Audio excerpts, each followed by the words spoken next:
Assalamualaikum warahmatullahi wabarakatuh. Alhamdulillahirabbil alamin wa bihi nasta'inu ala umurid dunya waddin. Wassalatu wassalamu ala asyrafil anbiya'i wal mursalin sayyidina wa maulana Muhammadin wa ala alihi wa sahbihi wa baraka sallim ajma'in amma ba'du. Yang saya hormati Almarhum Kyai Haji Muhammad Idris Jamaluddin beserta Ibu Kyai Haja Muhimmah Falasifah selaku pengasuh Pondok Pesantren Al-Mu'min Putri. Yang saya hormati Mudir Madrasah Diniyah Ustadz Ahmad Nidhomi, yang saya hormati dan yang saya sayangi ayah dan ibu yang berada di rumah. Di sini saya akan menjelaskan Quran surat Al-Hajj ayat 36 sampai 37 yang berjudul Takarrub dengan Sembelihan.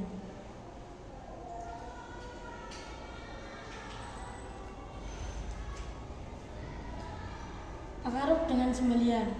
Makna global di sini, Allah telah menjadikan unta-unta itu sebagai syiar agamanya. Kemudian unta-unta itu digiring menuju Baitullah. Dan unta-unta itu dagingnya untuk makan orang-orang. Kemudian dalam unta itu terdapat manfaat dunia dan akhirat. Setelah itu Allah itu menundukkan unta. Padahal unta itu sangatlah kuat dan badannya besar. Dan kita wajib bersyukur atas nikmat yang diberikan Allah itu. Kenapa? Karena unta-unta itu tak terhitung. Kemudian dalam ayat selanjutnya Allah menerangkan bahwa daging-daging unta itu tidak akan sampai kepada Allah atau pada Baitullah, tapi yang sampai kepada Allah itu ketaatan, ketakwaan, dan kepatuhan kita terhadap Allah. Allah mengingatkan kita bahwa kita wajib bersyukur, serta kita wajib mengagungkannya atas penundukan unta tersebut yang diberikan kepada Allah. Nikmat yang terdapat pada unta itu dapat kita makan sebagian dagingnya, dan dagingnya itu yang sebagian lainnya itu bisa kita sedekahkan. Kemudian Allah itu mengatakan bahwa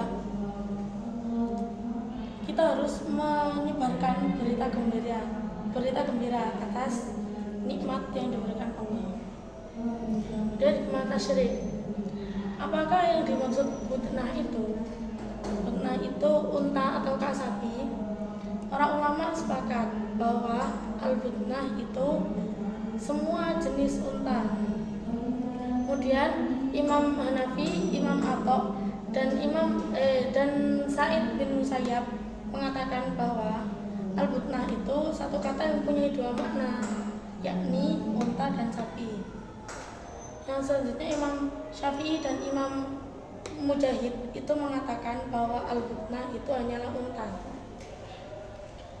Yang kedua, hewan apa yang bisa dijadikan al-hadyu atau yang bisa dijadikan kurban?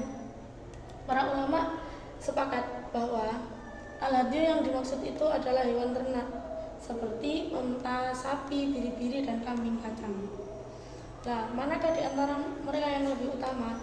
Yang lebih utama yang pertama ialah unta. Kemudian setelah unta itu sapi. Setelah sapi itu biri-biri, kemudian yang terakhir kambing kacang. Terus para ahli fikih itu mengatakan bahwa manakah yang lebih baik antara kurban satu orang atau sepertujuhnya. Nah, di sini yang lebih baik itu dikatakan bahwa yang lebih besar manfaatnya. Kemudian yang ketiga, bagaimana hukum memakan daging al-hadyu? Hukum memakan dagingnya terdapat dalam Quran surat Al-Hajj ayat 28. Yakni para ulama ahli fikih itu berpendapat bahwa boleh dimakannya. Kemudian bagaimana hukum orang yang orang yang berkurban itu memakan daging kurban? Menurut Imam Abu Hanifah dan Imam Ahmad itu ketika dia berkurban untuk haji tamattu, dam haji, kurban haji kiron, serta kurban sunnah itu tidak boleh dimakan. Tapi ketika dalam kurban itu untuk dam dan pengorbanan itu boleh. Kemudian Imam Maliki mengatakan bahwa kurban tamattu, kurban untuk membatalkan haji, kurban ketika ketinggalan haji, dan semua macam kurban itu tidak orang yang berkurban itu tidak boleh makan sedikit pun dagingnya. Kemudian ketika kurban karena fidyah atau denda karena berburu dan binatang-binatang yang dinadarkan untuk fakir miskin itu boleh dimakan. Imam Syafi'i mengatakan ketika kurban wajib yakni dam dan denda karena berburu, kurban tamattu, kurban haji kiron, kurban untuk membatalkan haji, dan kurban nadar itu yang berkurban itu tidak boleh makannya. Tapi ketika kurban itu kurban sunnah, yang berkurban itu boleh memakannya. Yang keempat, waktu menyembelih binatang kurban. Imam Syafi'i mengatakan bahwa waktunya itu adalah hari-hari nahar dan hari tasyrik. Imam Maliki dan Imam Ahmad itu hari nahar. Di tanggal 14 itu tidak boleh digunakan untuk menyembelih. Imam Hanafi, Imam Maliki dan Imam Hambali itu mengatakan bahwa kurban tamattu dan haji kiron itu sependapat.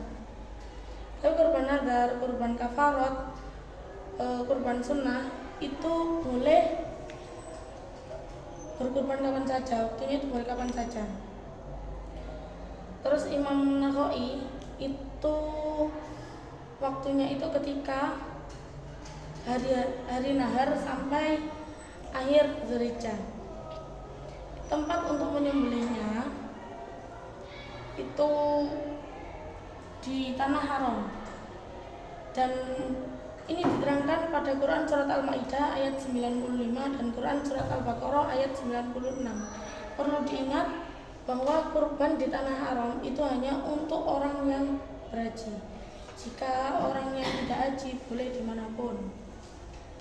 Kemudian kesimpulannya takarrub dan hadyu itu untuk mensyiarkan agama Islam. Kemudian hewan yang digunakan untuk al-hadyu dan kurban itu unta, sapi, dan biri-biri. Kemudian untuk unta, cara menyembelihnya ialah ditebas. Kemudian ketika sapi dan biri-biri itu disembelih biasa. Di sini itu terdapat kemanfaatan untuk dunia dan akhirat, serta kita meningkatkan ketakwaan. Dan kita ketika kurban, kita itu mengingat Nabi Ismail yang dalam mimpi Nabi Ibrahim itu menyembelih Nabi Ismail, kemudian dilaksanakan beliau. Sudah, sekian dari saya. Wassalamualaikum warahmatullahi wabarakatuh.